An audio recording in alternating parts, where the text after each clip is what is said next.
Inilah ungkapan hati kami Tuhan. Kau Tuhan yang layak kami puji, Kau Tuhan yang layak kami sembah, Kau Tuhan yang layak kami kagumi, karena karya-Mu besar atas setiap kami. Dan inilah penyembahan kami, terimalah Tuhan menjadi dupa yang harum di hadapan-Mu. Dan saatnya kami mau duduk diam, kami rindu mendengar firman-Mu. Dan pakai hamba-Mu menjadi alat di tangan-Mu, sampaikan apa yang menjadi isi hati-Mu bagi setiap kami. Supaya kami yang datang dengan letih lesu dan beban yang berat, hari ini kami percaya ada kelegaan yang dari Tuhan. Hari ini kami yang datang dengan segala masalah dan persoalan, kami percaya dalam Tuhan ada jawaban. Kami yang datang mungkin dengan kesulitan, dengan tingkat yang luar biasa, kami meyakini hari ini ada jalan keluar daripada Tuhan. Dan yang sakit siang hari ini Tuhan sembuhkan oleh kuasa darah-Mu. Terima kasih Bapak, kami siap mendengar firman-Mu di dalam nama Tuhan Yesus yang siap diberkati Tuhan. Sama-sama katakan amin. Kasih tepuk tangan lagi buat Tuhan Yesus. Silakan duduk. Shalom. Ya, apa kabarnya nih? Luar biasa Tuhan Yesus ya. Saya mau tanya dulu, bisa lagu yang tadi? Wah, coba. Saya mau nyanyi satu lagu yang lama ya. Dan saya percaya lagu ini jarang dinyanyikan di gereja. Tapi nggak apa-apa, saya mau nyanyi. Mau dengar lagunya? Kalau yang bisa nanti ikutin ya. Oh, ketinggian. Oh,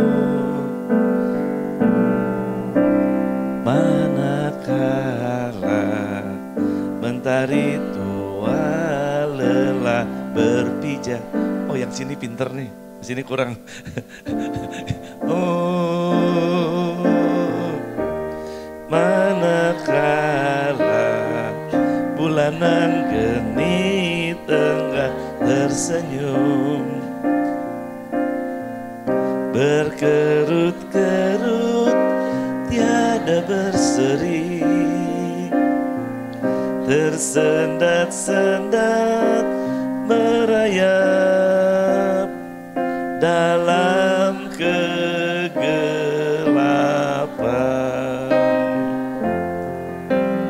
Hitam kini, hitam nanti, gelap kini akan kau beranti. Engkau lilin-lilin kecil, sanggupkah kau mengganti? Sanggupkah kau memberi seberkas cahaya?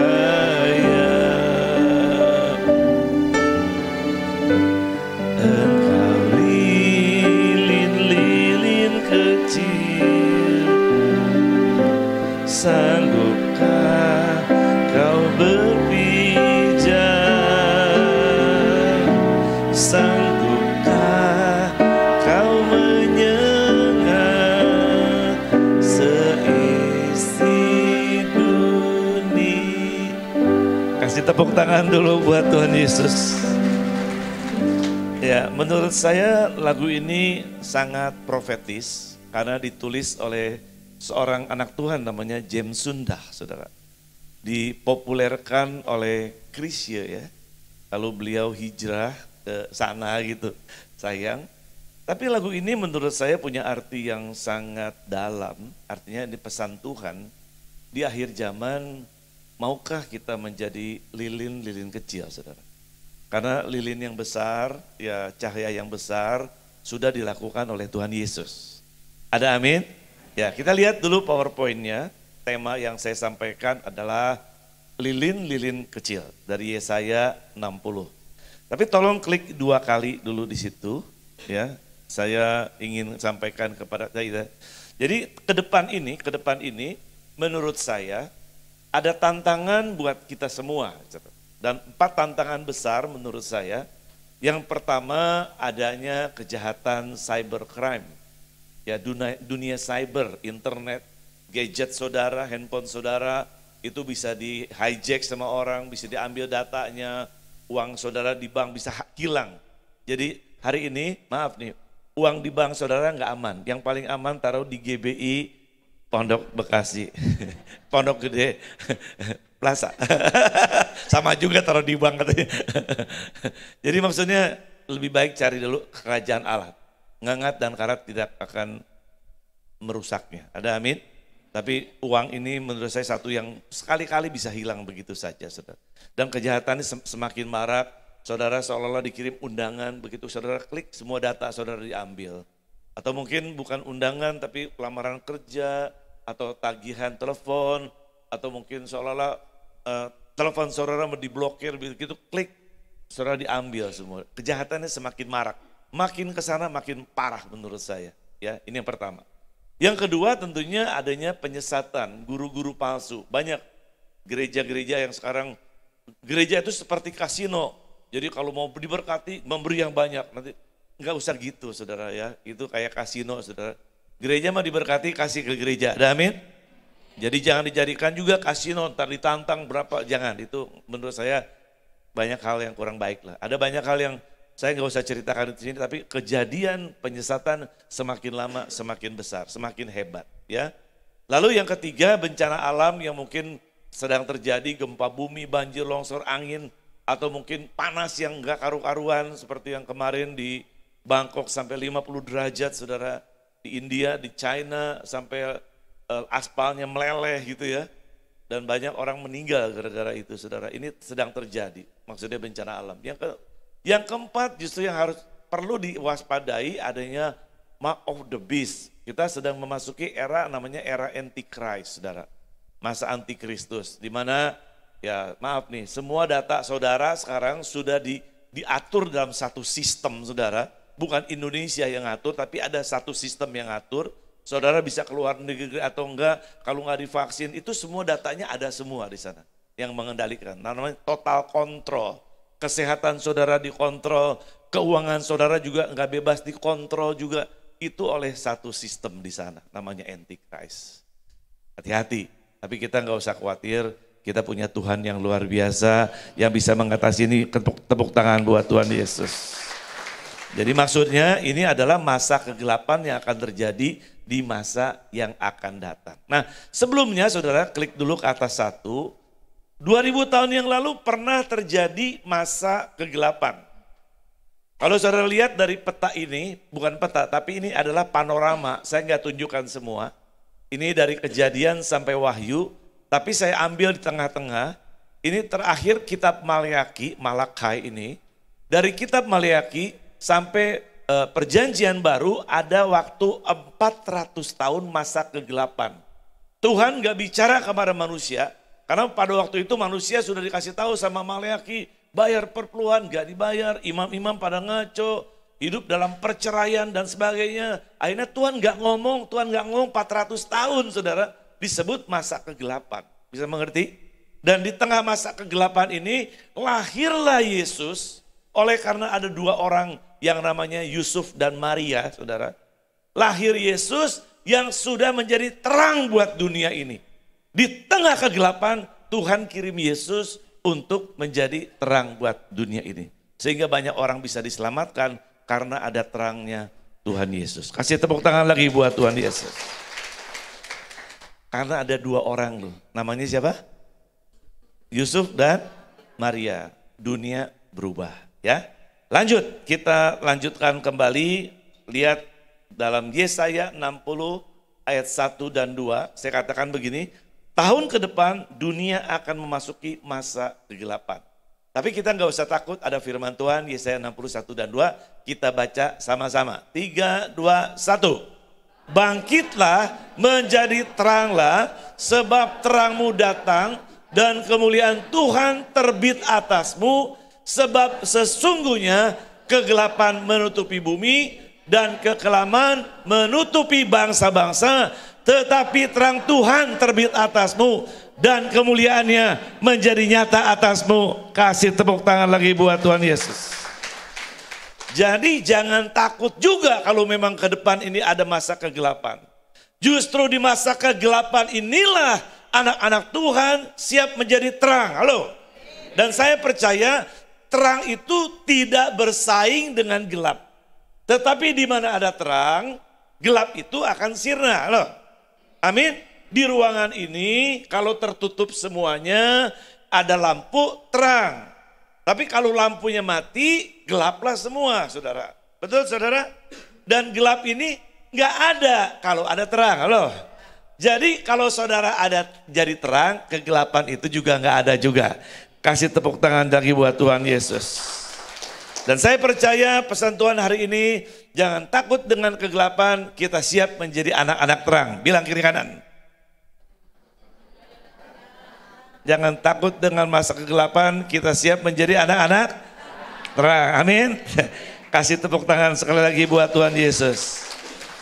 Ada ayat yang lain saya bawa, justru di akhir zaman dikatakan dalam Maleakhi 4 ayat 1 dan 3. Saya baca begini ya. Bahwa sesungguhnya hari itu datang, menyala seperti perapian, maka semua orang gegabah dan setiap orang yang berbuat fasik menjadi seperti jerami dan akan terbakar oleh hari yang datang itu. Firman Tuhan semesta alam. Sampai tidak ditinggalkannya akar dan cabang mereka, semuanya terbakar. Yang merah bilang kata begini, tetapi kamu yang takut akan namaku, nama Yesus, bagimu akan terbit surya kebenaran dengan kesembuhan pada sayapnya. Kamu akan keluar dan berjingkrak-jingkrak seperti anak lembu lepas kandang. Kamu akan menginjak-injak orang-orang fasik, sebab mereka akan menjadi abu di bawah telapak kakimu pada hari yang kusiapkan itu, firman Tuhan semesta alam. Jangan takut dengan akhir zaman. Halo. Kalau kita hidup dalam kebenaran, hidup benar dan takut kepada nama Yesus, mereka akan habis, tetapi kita akan mengalami kesembuhan daripada Tuhan. Kasih tepuk tangan dulu buat Tuhan Yesus, saudara. Klik lagi satu ayat yang memang menjadi pesan Tuhan dalam Matius 5 ayat 16, dikatakan begini, demikianlah hendaknya terangmu bercahaya di depan orang, supaya mereka melihat apa? Perbuatanmu yang baik dan memuliakan Bapamu yang di sorga. Supaya mereka melihat, amin. Mereka melihat apa? Mereka melihat perbuatan kita yang baik dan memuliakan Bapa di surga, saudara. Oleh karena itu menurut saya hari ini perlu saudara imani dan percaya ada doa yang sepakat yang menghasilkan terobosan yang besar. Klik lagi satu, dikatakan begini. Kita baca sama-sama. 3, 2, 1. Aku berkata kepadamu, sesungguhnya apa yang kamu ikat di dunia ini akan terikat di surga. Dan apa yang kamu lepaskan di dunia ini akan terlepas di surga. Dan lagi aku berkata kepadamu, jika 2 orang daripadamu di dunia ini sepakat meminta apapun juga, permintaan mereka itu akan dikabulkan oleh Bapakku yang di surga. Sebab di mana 2 atau 3 orang berkumpul dalam namaku, di situ aku ada di tengah-tengah mereka. Ada amin? Imani saudara, ayat ini adalah menurut saya ayat yang sangat luar biasa. Kalau ada 2 orang sepakat meminta apapun juga, permintaan mereka akan dikabulkan oleh Bapa yang di surga. Harus ada kesepakatan saudara. Seperti Maria dan Yusuf, mereka sepakat untuk melaksanakan apa yang menjadi rencana Tuhan dalam keluarga kecil mereka. Melahirkan seorang bayi yang namanya Yesus, saudara. Sepakat saya katakan belum tentu sepaham, namun saling memahami. Amin. Yusuf dan Maria, ya kan, mereka sepakat walaupun mereka nggak sepaham. Halo. Amin nggak nih? Siapa namanya? Hah? Henry udah menikah? Belum ya? Yang gini, gak apa-apa. Kamu belum nikah. Kalau satu kali kamu nanti punya pasangan mau nikah. Ya semoga saya ngomong gak lama lagi kamu nikah nih. Kalau punya pasangan, ya kamu belum apa-apain, kamu belum pegang, belum apa, udah kamu mau nikah, tiba-tiba hamil mau terima nggak? Mau nggak? Tuhan suruh, Tuhan suruh mau, tapi belum nikah, belum kamu apa-apain, mau juga? Wah ini mau janda juga. Maunya karena dengar Yusuf ya. Kalau nggak dengar Yusuf nggak mau ya. Pasti nggak mau lah. Saya pikir Yusuf pun dia lebih percaya mimpi daripada kenyataan loh saudara. Tapi karena ada sepakat melaksanakan rencana Tuhan, dia mau memahami keadaan Maria dan Maria juga memahami keadaan Yusuf. Walaupun mereka nggak sepaham loh saudara. Nggak bisa sepaham dong, latar belakang mereka berbeda, tetapi mereka bisa sepakat seperti itu. Saudara. Bisa mengerti? Halo? Jadi perhatikan nih kalau ada suami dan istri, jangan minta sehati, sepikir, sepaham, lalu sepakat, itu jangan semua lah saudara. Sepakat boleh, sehati boleh, sepikir boleh, satu tujuan boleh, tapi kalau sepaham itu nggak perlu saudara.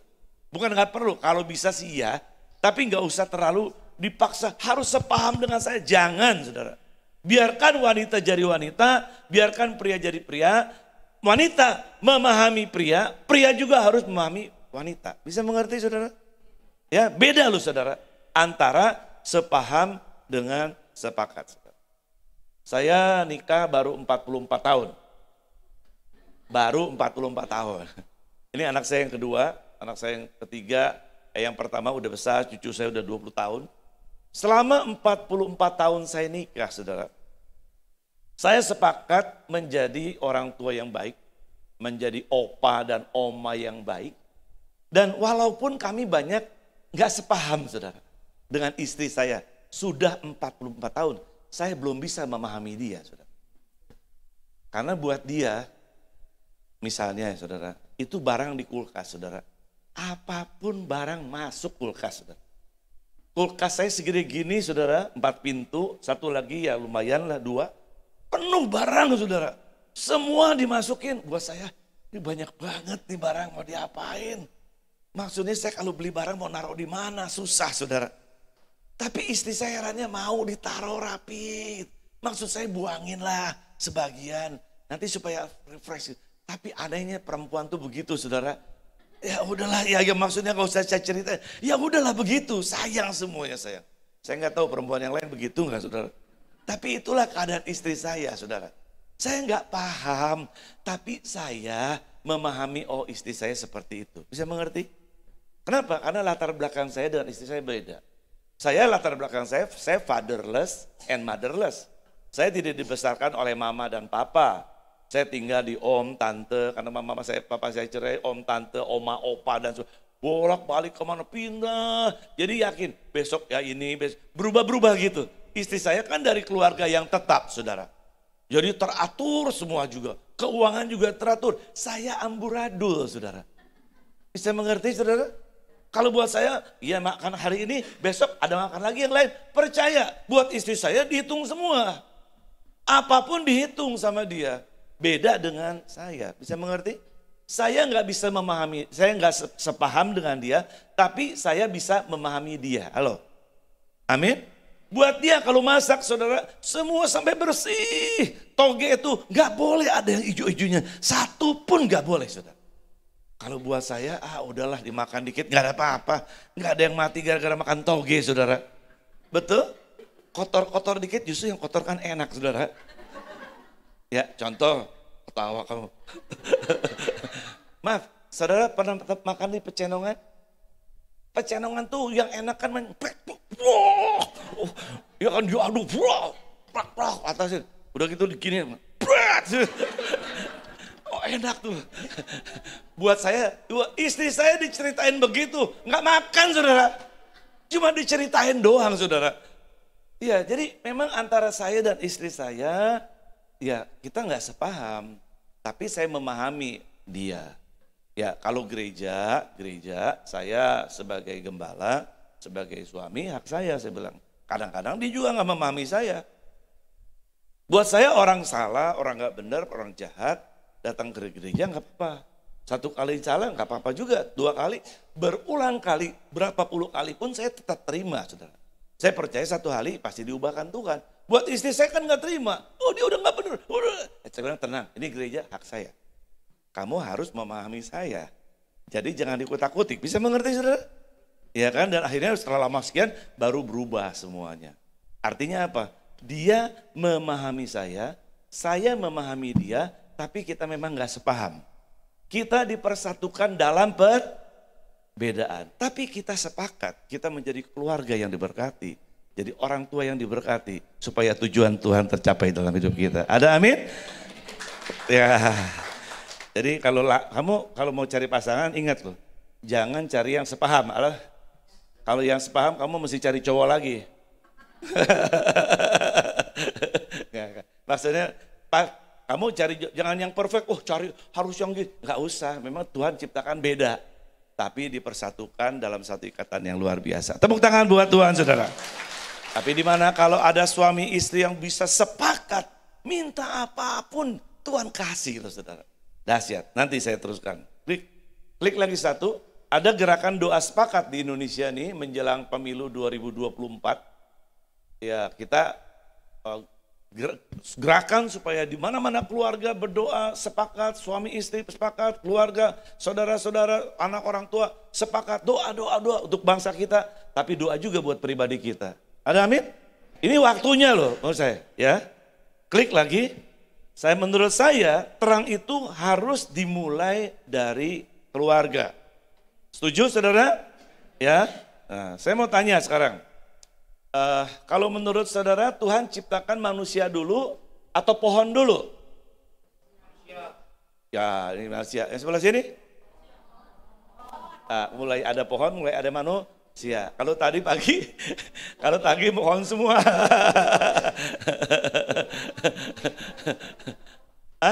Pohon dulu. Siapa yang yakin pohon? Oke. Sekarang kita klik 2 kali dulu. Klik 2 kali ya. Ya kita baca sama-sama ya. Kita baca sama-sama ya. 3, 2, 1. Demikianlah riwayat langit dan bumi pada waktu diciptakan. Ketika Tuhan Allah menjadikan bumi dan langit. Belum ada semak apapun di bumi. Belum timbul tumbuh-tumbuhan apapun di padang. Sebab Tuhan Allah belum menurunkan hujan ke bumi. Dan belum ada orang untuk mengusahakan tanah itu. Tetapi ada kabut naik ke atas dari bumi dan membasahi seluruh permukaan bumi itu. Ketika itulah Tuhan Allah membentuk manusia itu dari debu tanah dan menghembuskan nafas hidup ke dalam hidungnya. Demikianlah manusia itu menjadi makhluk yang hidup. Selanjutnya Tuhan Allah membuat taman di Eden di sebelah timur. Disitulah ditempatkannya manusia yang dibentuknya itu. Lalu Tuhan Allah menumbuhkan berbagai-bagai pohon dari bumi yang menarik dan yang baik untuk dimakan buahnya, dan pohon kehidupan di tengah-tengah taman itu, serta pohon pengetahuan tentang yang baik dan yang pohon dulu atau manusia dulu? Ya, bukan cuma di sini, hampir di semua gereja orang bilang pasti pohon dulu. Padahal menurut saya dari teologi yang saya mengerti, harusnya manusia dulu, saudara. Betul, saudara? Nah, mungkin saya bisa tunjukkan satu gambarnya begini. Ada panorama Alkitab dari Kejadian sampai Wahyu. Klik satu gambar, dikasih lihat gambar yang di bawah tadi. Nah, saudara, ini ada God prepare the earth with, apa tuh?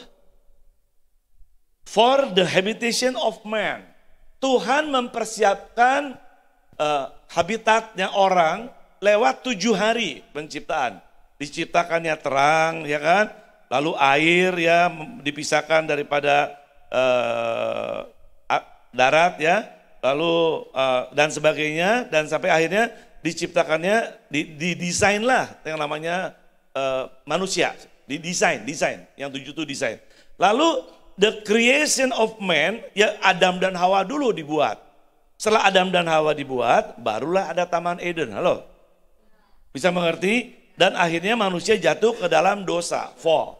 Klik lagi satu, coba kasih lihat. Nah, setelah jatuh dalam dosa, hidup dalam kutuk, keluar dari Eden, lalu diusir sama Tuhan, dan akhirnya ada di padang gurun.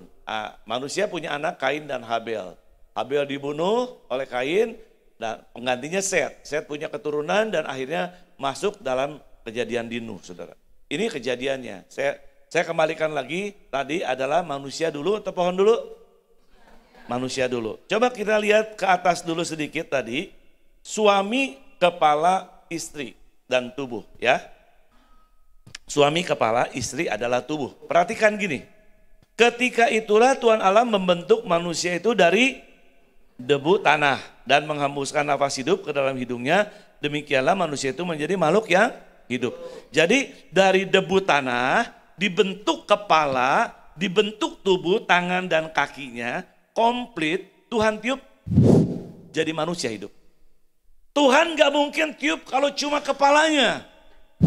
Kepalanya doang, jadi leak, saudara.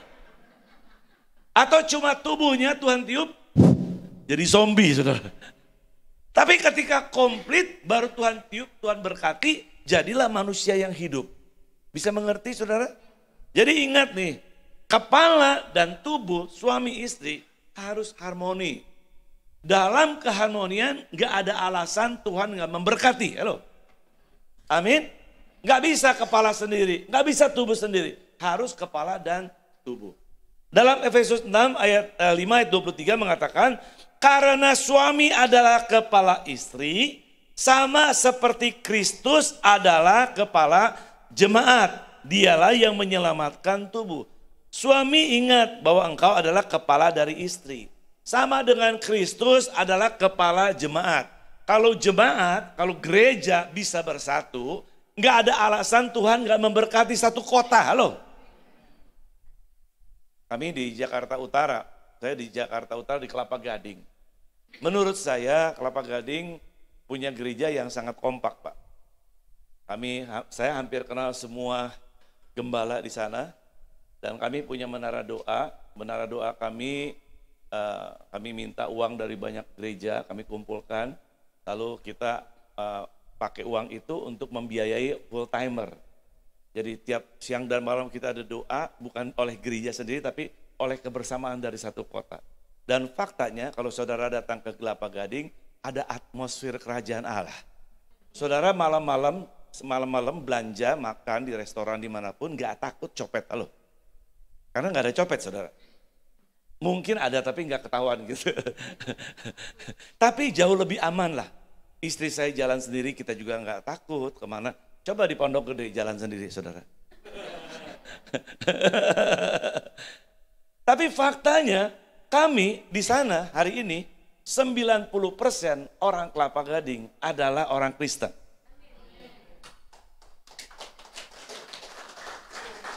Bisa ngerti, saudara? Kami gereja setiap tahun kami ketemu barengan, kompakan gitu. Kenapa? Karena kami sadar bahwa kami adalah tubuh. Dan kalau kami tubuh, Yesus harus jadi sebagai kepala. Di mana-mana ada kerusuhan, kota kerusuhan. Kelapa Gading enggak, saudara. Betul enggak? Enggak masuk, tahun 98 enggak masuk. Kenapa? Ya kita gereja kompakan gitu. Ya, oke, kembali kepada yang saya mau sampaikan tadi bahwa kalau suami dan istri bisa harmonis, sekali lagi saya katakan tidak ada alasan Tuhan tidak memberkati. Nah, tolong kasih lihat gambar yang merah. Saya mau tanya di sini, ada yang bisa baca huruf Chinese di sini? Ada yang bisa nggak? Hah? Pak, bisa? Nggak ada yang bisa? Bisa, Pak? Wah. Nggak bisa? Saya juga nggak bisa, saudara. Tapi karena berulang-ulang saya khotbahin, saya tahu ini dari orang, saya waktu ke China dengan Pak Daniel Panji, kami dapat tulisan ini. Ini tulisannya artinya I. Katakan I. Nah, kalau wa ini tahu kan? Ai itu artinya cinta, artinya kasih, saudara. Ya, kasih. Wo ini tahu, saya cinta padamu. Ini adalah cinta atau kasih, saudara. Uniknya kata cinta ini, kalau saudara tutup bagian bawahnya, itu artinya mu, mama. Dan kalau saudara tutup atasnya, ke bawah aja yang kelihatan, itu artinya fu, papa. Jadi kalau ada mama, ada papa, di situ ada cinta. Halo?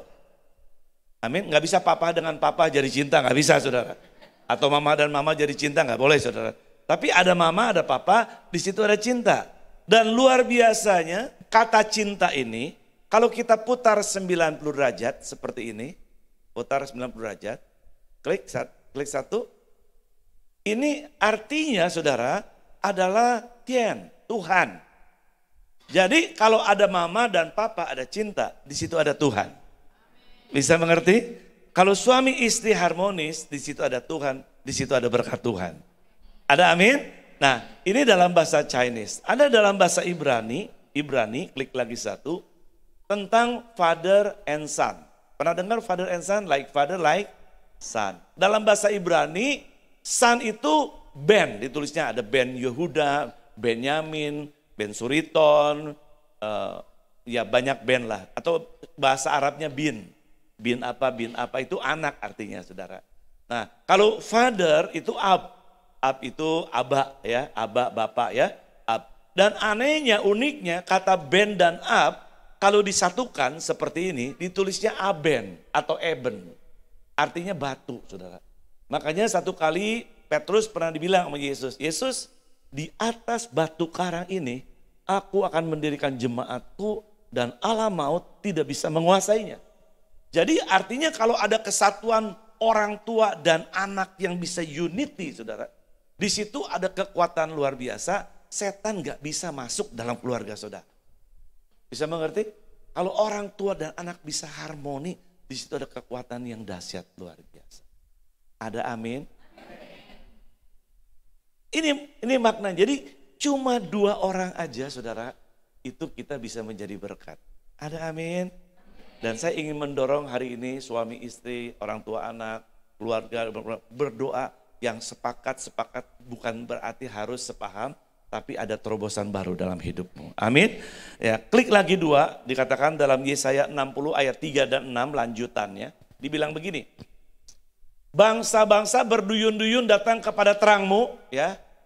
Ya, di tengah kegelapan ya kita jadi terang. Dan raja-raja kepada cahaya yang terbit bagimu. Angkatlah mukamu dan lihatlah ke sekeliling. Mereka semua datang berhimpun kepadamu, anak-anakmu laki-laki datang dari jauh, dan anak-anakmu perempuan digendong. Pada waktu itu engkau akan heran melihat dan berseri-seri, engkau akan tercengang dan akan berbesar hati, sebab kelimpahan dari seberang laut akan beralih kepadamu, dan kekayaan bangsa-bangsa akan datang kepadamu. Sejumlah besar unta akan menutupi daerahmu, unta-unta muda dari Midian dan Eva.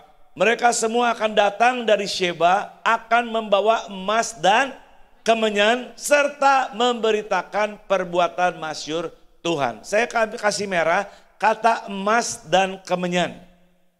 Pada waktu Yesus lahir, orang Majus bawa apa? Emas, kemenyan, dan mur. Kenapa ini kok cuma emas dan kemenyan? Emas melambangkan kekayaan, kemenyan itu bicara tentang penyembahan, mur bicara tentang kematian. Dulu waktu orang Majus kasih itu emas, kemenyan, dan mur, kematian sudah ditanggung oleh Tuhan Yesus. Halo. Hari ini mungkin gak perlu lagi kematian. Saya yakin ke depan ini akan ada emas dan kemenyan datang kepada anak-anak Tuhan yang siap untuk menjadi terang. Kasih tepuk tangan lagi buat Tuhan Yesus. Amin. Dari mana datangnya saya nggak tahu. Tapi ini firman Tuhan. Kalau kita menjadi terang, ada orang akan bawa emas dan kemenyan buat saudara. Ada amin. Klik lagi 1. Ayat ke-7 mengatakan begini. Segala kambing domba Kedar akan berhimpun kepadamu, domba-domba jantan Nebayot akan tersedia untuk ibadahmu. Semuanya akan dipersembahkan di atas mezbahku sebagai korban yang berkenan kepadaku. Dan aku akan menyemarakan rumah keagunganku. Ini tuaian besar. Halo, di tengah kegelapan kita menjadi terang, harta akan datang kepada kita, dan nanti kambing kedar, domba nebayot akan berhimpun kepadamu.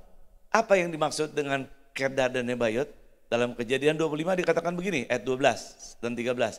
Inilah keturunan Ismail, anak Abraham, yang telah dilahirkan baginya oleh Hagar, perempuan Mesir, hamba Sarah itu. Inilah nama anak-anak Ismail, disebutkan menurut urutannya lahirnya Nebayot, anak sulung Ismail, selanjutnya Kedar, Abdil, Mibsam, dan sebagainya. Saudara rindu gak saudara? Mereka berhimpun kepada kita. Amin. Dan saya percaya satu waktu mereka akan berhimpun kepada kita. Coba lihat ayat berikutnya, dikatakan begini. Ini ayat terakhir dari Yesaya 60. Yuk baca sama-sama. 3, 2, 1. Pendudukmu semuanya orang-orang benar. Mereka memiliki negeri untuk selama-lamanya. Mereka sebagai cangkokan yang kutanam sendiri untuk memperlihatkan keagunganku. Yang paling kecil minoritas akan menjadi kaum yang besar menjadi mayoritas. Dan yang paling lemah akan menjadi bangsa yang kuat. Aku Tuhan akan melaksanakannya dengan segera pada waktunya. Kasih tepuk tangan buat Tuhan Yesus. Jadi takut nggak dengan kegelapan yang akan datang? Nggak takut. Tuhan akan jadikan kita terang. Makanya lagu lilin-lilin kecil harus dihafalin. Ya kan? Seluruh Indonesia udah hafal lagu ini. Halo? Ya kan? Sanggupkah kau mengganti Yesus loh saudara. Sanggupkah kau memberi seberkas cahaya, dan kau lilin-lilin kecil, sanggupkah kau berpijar, sanggupkah kau menyengat seisi. Amin. Percaya menjadi lilin kecil? Nah, saya tutup dengan kesaksian. Saya ketika menangkap firman Tuhan tentang 2222 ini, itu tepatnya bulan Juni tahun 2022. Lalu saya mulai ajak istri saya doa, berdua sepakat. Karena kita banyak yang gak sepaham, tapi kita mau sepakat. Nah, selama ini berapa tahun gitu, istri saya selalu bilang gini, ini rumah kita jual aja katanya. Rumah saya sih cukup baru juga menurut saya. Dijual aja, beli kapling, lalu dibangun sendiri. Nanti kalau anak-anak datang, anak saya kebetulan satu di Australia, satu di Kupang, sekarang lagi di sini, satu di Jakarta. Kalau kumpul jadi cukup gitu. Memang yang sekarang ini kurang cukup kalau semua kumpul. Jadi dia maunya beli tanah, bangun supaya bisa kumpul. Kalau setahun sekali bisa kumpul. Kerinduan dia begitu. Tiap bulan ngomong, tapi saya cuekin aja saudara. Kenapa? Buat saya udah bosen dengarnya.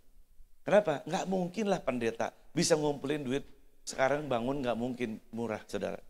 Beli kapling di tempat saya nggak mungkin, saya ke pinggir juga kayaknya nggak mungkin karena gereja kami di sana. Rasanya ngumpulin ratusan juta, miliar, apalagi karena pandemi rasanya nggak mungkin. Tapi karena saya percaya kita doa sepakat-sepakat ini, akhirnya saya bilang gini, ayo oke, kita sepakatlah minta sama Tuhan rumah yang baru, saya bilang mobil yang baru, kita sepakat. Akhirnya kita sepakat kita berdoa. Sama istri saya berbulan-bulan kita berdoa.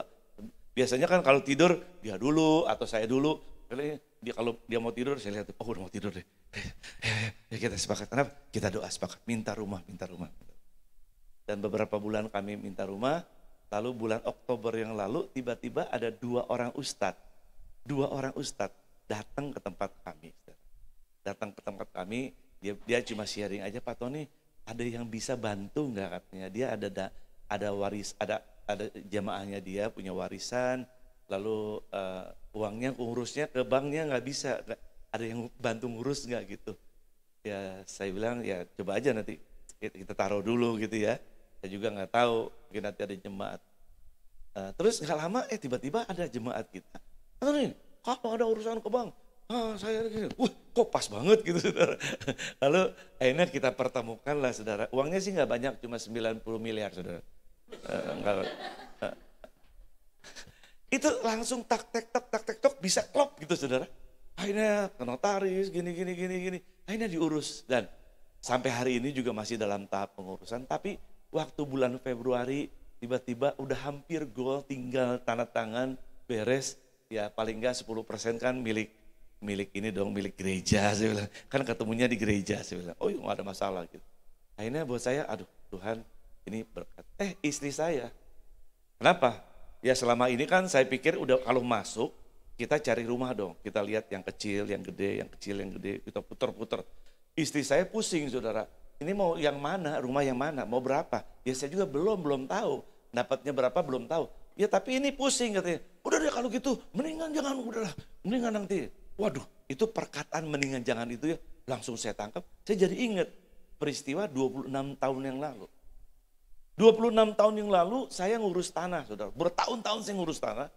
Dan tanah itu tiba-tiba mau dibeli oleh satu bank saudara. Saya senang banget, udah survei segala macam, harga udah cocok. Dan saya waktu itu mau dapat uang kira-kira 3 miliar, tahun 96. Dalam hitungan saya 3 miliar, saya perpuluhan 300 juta, beli rumah 300 juta, di tampak siring 300 juta masih dapat waktu itu saudara. Sekarang udah gak dapat. Lalu saya begini, istri saya bisa marah, oh gak boleh dong ini, jadi ribut masalah, belum dapat duit udah ribut saudara. Oh gak boleh, jadi ribut. Akhirnya saya pusing, saya ingat waktunya di bawah kolong jembatan dekat Cempaka Putih, saya bilang Tuhan mendingan ini gak usah lah dapat uang, jadi ribut saya bilang. Betul-betul loh saudara, akhirnya besoknya banknya bangkrut saudara. Dari hari itu saudara, nggak kejadian saudara, betul-betul nggak kejadian, 3 miliar kayak terbang aja saudara gitu. Bertahun-tahun saya usahakan gara-gara perkataan saya bilang nggak usah, dalam hati saya kan bohong-bohong saudara, maksudnya saya kan asal ngucap, tapi ternyata maut juga itu ucapan saya saudara. Betul-betul nggak jadi saudara. Dan dari situ saya langsung, waktu istri saya bilang, udah deh, saya ingat 26 tahun yang lalu saya pernah ngucap gitu, salah. Sekarang kamu jangan sampai salah, oh iya. Akhirnya kita sepakat lagi, kita doa lagi. Saudara. Tapi saya percaya dalam waktu dekat semua yang gak mungkin bisa jadi mungkin. Saudara. Amin. Yang penting ada kesepakatan antara dua orang.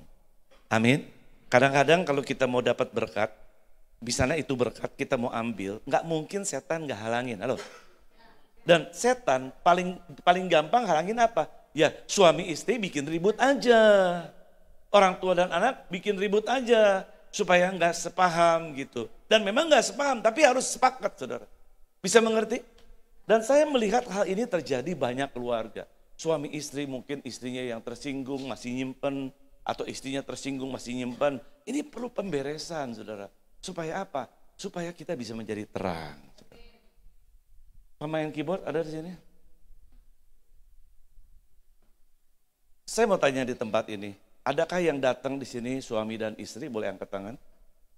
Yang datang suami istri, mau nggak saya doakan, saya demonstrasikan di tempat ini. Kalau saudara, ya boleh bangkit berdiri, boleh maju ke depan deh pemain keyboard. Sejauh timur dari barat.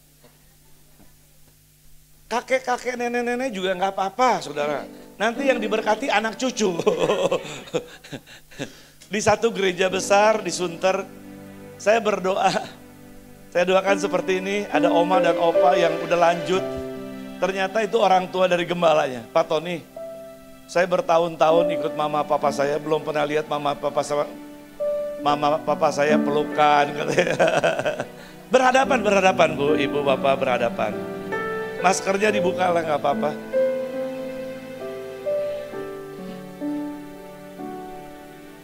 Terus sini 2 lapis juga. 2 lapis. Betapa besar. Tinggian.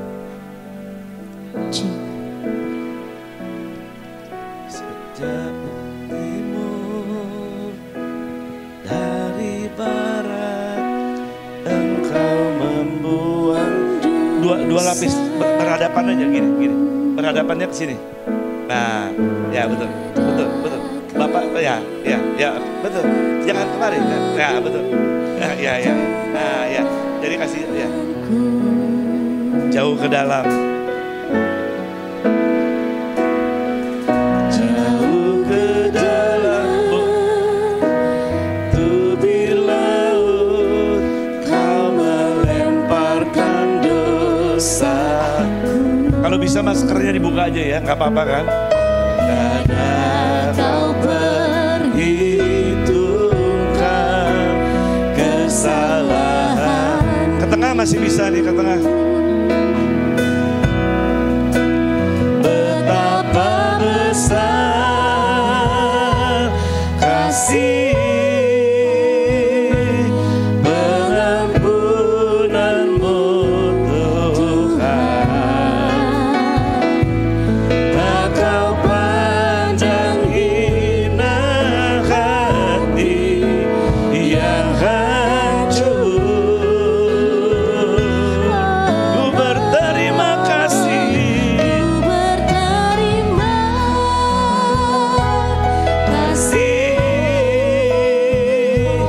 Kepadamu ya Tuhan,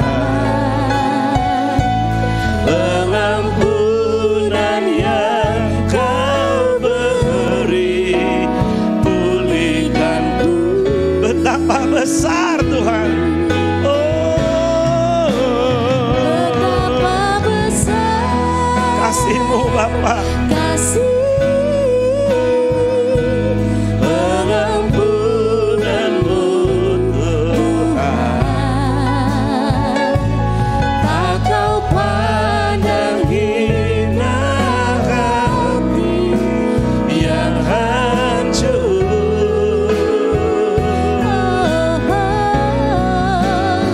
Berterima kasih kepadamu ya Tuhan, pengampunan yang kau beri, pulihkanku. Ya, musik dengan lembut. Sekarang suami pandang istri, dan istri juga pandang suami. Mungkin engkau serumah, tapi belum tentu engkau pandang-pandangan seperti ini, saudara. Dan hari ini disaksikan oleh jemaat bahwa kalau ada papa dan mama, di situ ada cinta, di situ ada Tuhan. Hari ini percaya bahwa suami adalah kepala dan istri adalah tubuh. Kalau ular salah bukan badannya, kalau ular salah itu pasti kepalanya yang salah, saudara. Kalau satu sekolah ribut, yang salah bukan muridnya, yang salah kepala sekolahnya, saudara. Dalam keluarga juga, tetap yang punya tanggung jawab adalah suami. Benar atau salah tergantung dari suami. Dan saya mau katakan gini, tidak ada manusia yang sempurna cuma Tuhan. Mungkin sebagai suami, engkau pernah bikin kesalahan di rumah, wajar. Tapi pernahkah engkau minta maaf sama istrimu dengan tulus? Apalagi di hadapan jemaat seperti ini, saudara. Engkau pernah mungkin menyinggung perasaan istri. Engkau mungkin pernah bikin kelakuan yang menyakitkan hati istri. Tapi selama ini engkau cuma diam, merasa yang paling pintar. Istri harus tunduk sama suami. Mau gak hari ini sebagai suami punya jiwa besar? Minta ampun sama istri. Mau merendahkan diri sama istri. Menghargai istri adalah teman seumur hidupmu yang pernah menolong engkau, yang pernah mensupport engkau demikian hebat. Jadi hari ini saya minta supaya suami minta maaf sama istri. Bisikan di telinga istri, mari peluk istrinya. Bisikan di telinga istrinya, "Ma, ampuni kalau aku mungkin pernah berbuat salah." Istri diam saja, nggak usah ngomong apa-apa. Mungkin saya pernah salah. Mungkin saya memaksakan pemahaman saya buat kamu. Minta ampun suami sama istri. Gak usah malu-malu. Ini dilihat Tuhan. Dilihat Tuhan di gereja. Suami peluk istrinya.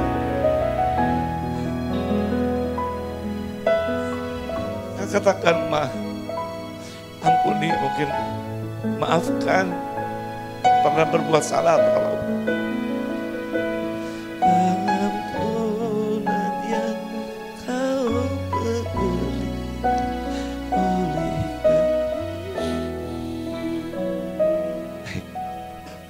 sekarang kalau sudah, kasih jarak lagi. Sekarang sebagai istri, kalian juga harus minta maaf sama suami. Alkitab katakan, istri, tunduklah kepada suami. Sebagai kepala, hari ini minta maaf. Mungkin kau pernah melukai hati suamimu. Mungkin pernah mengatakan hal yang tidak seharusnya kau katakan. Mari peluk lagi sekarang, peluk lagi suaminya. Katakan, Ma, katakan, Tuhan, hari ini Tuhan, kau melihat ada mama, ada papa, ada suami dan istri yang kau persatukan dalam satu ikatan cinta. Tuhan, Engkau akan hadir dalam keluarga ini.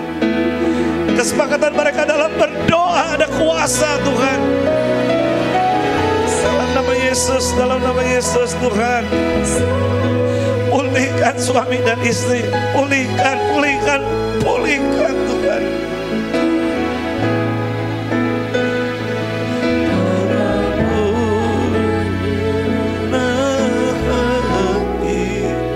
Yang hancur,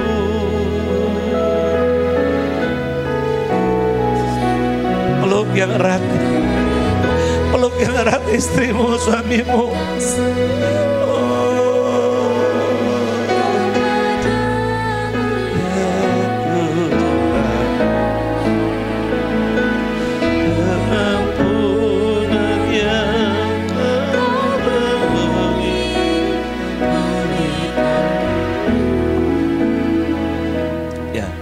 Boleh dicium juga nggak apa-apa.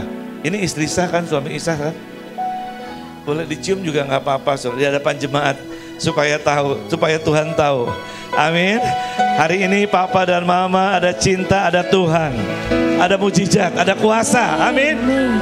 Silakan kembali. Mau terus ya Bu ya? Kayaknya seneng banget Bu. Aduh, udah lama ya. Betapa besar kasih pengampunanmu, Tuhan. Ibu yang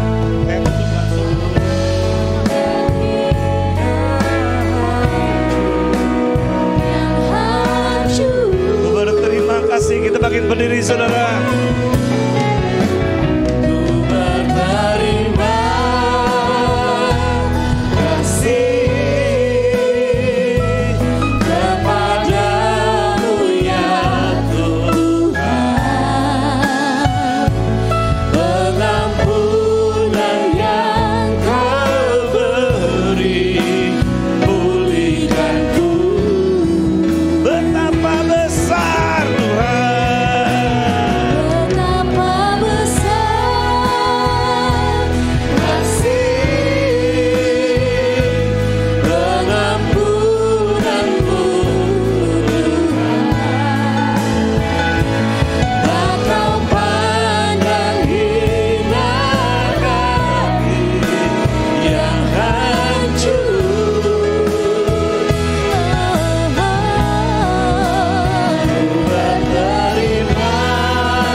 kasih Tuhan. Biarlah the spirit of forgiving ada di tempat ini. Suami istri boleh saling mengampuni. Mereka menjadi sepakat lagi dalam Tuhan. Dan kalau mungkin kami tidak ada suami, tidak ada istri yang datang di tempat ini, di rumah lakukan seperti apa yang kita lihat di tempat ini. Saya merasakan hari-hari ini Tuhan ingin menjawab doa dari dua orang yang sepakat. Apapun yang menjadi kerinduanmu, Tuhan akan berikan. Hari ini menjadi hari di mana akan terjadi kegelapan, tapi percaya Engkau akan menjadi terang Tuhan. Engkau menjadi lilin-lilin kecil di antara banyak orang, sehingga Engkau sanggup untuk menerangi dunia ini. Terima kasih Bapak, terima kasih. Berdoa untuk gereja di mana kami ada, GBI Pondok Gede Plaza ini Tuhan, dengan Ibu Gembala kami yang terkasih, Ibu Rahel Herawati, berkati keluarga, anak cucu menantu semua dalam berkat Tuhan, pelayanan. Kami percaya Tuhan yang memberikan kekuatan, dan juga staf pengembalaan semua berkati yang terlibat dalam pelayanan, berkati semua jemaat hidup dalam berkat-berkat yang luar biasa, dalam keharmonisan, dan kami percaya dalam berkat Tuhan air zaman turun di tempat ini Tuhan. Terima kasih Bapak, terima kasih. Tak lupa berdoa untuk bangsa dan negara kami Indonesia, Presiden, Wakil Presiden, seluruh menteri dalam kabinet yang ada, berkati semua, taruhkan roh takut akan Tuhan, dan percaya kalau yang akan datang kami akan memilih presiden yang baru pun lebih baik dari yang hari ini Tuhan. Itu iman kami. Biar juga acara proses daripada pemilu yang akan datang semua berjalan dengan baik, tidak ada kerusuhan, tidak ada makar, chaos, apapun tidak terjadi lagi Tuhan. Kami berdoa dalam nama Tuhan Yesus. Terima kasih, kalau sebentar kami akan kembali ke tempat kami masing-masing. Pimpin kami di perjalanan, berkati usaha kami, pekerjaan kami, pelayanan kami, keluarga kami, semua dalam berkat-berkat Tuhan. Akhirnya, saudara kasih dalam Tuhan, arahkan hatimu, angkat kedua belah tanganmu, pulang dan terimalah kasih karunia dari Tuhan kita, Yesus Kristus, damai sejahtera, anugerah, rahmat, sukacita, kekuatan dan kelimpahan dari Allah Bapa dalam persekutuan Roh Kudus menyertai saudara sekalian mulai saat ini sampai selama-lamanya. Yang diberkati Tuhan, sama-sama katakan amin. Tuhan Yesus memberkati.